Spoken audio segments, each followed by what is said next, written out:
I haven't posted a video on downward facing dog yet. I will. There are a lot of videos already on how to do a downward dog.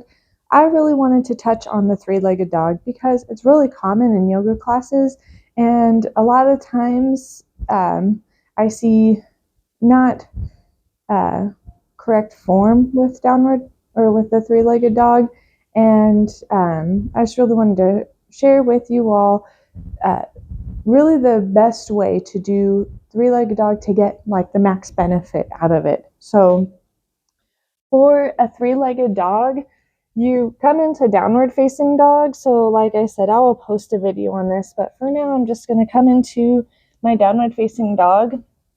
And for your three-legged dog, you can leave your feet as they are. That's totally fine. I like to walk one foot a little bit into the center. That way I can balance a little bit better. So I don't place it exactly in the center, but I kind of walk my foot about a half distance, half footprint towards the center. So I did that with my right foot. And now I'm going to point my left toes and lift my left leg back and up. And right here is one of the first places that I see some improper form with this. So, what I see a lot of people do, they really want to get kind of deep into their three-legged dog. So, instead of just pointing their toes and lifting their legs straight back and keeping the hips closed, they will point their leg out. That way, they can kind of get quote unquote deeper into the pose, but this isn't really what you want to do in the three-legged dog.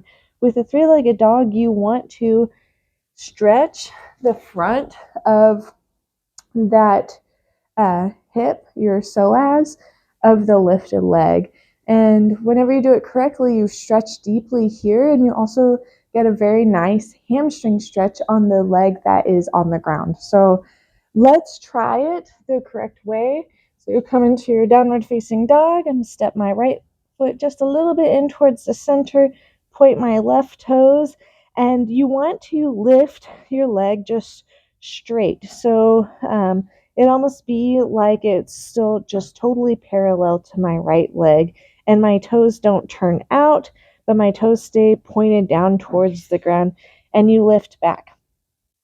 Here is one other place where I see a lot of improper form, and that's once again, you're trying to get maximum height because you're just wanting the pose to maybe look a certain way, or you think it should look a certain way.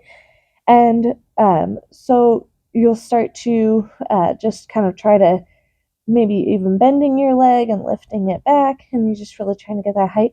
But if instead you think you're going kind of like you're moving your lifted leg back and not so much up, and if you just think back, I mean, you will hinge deeper into that stable leg.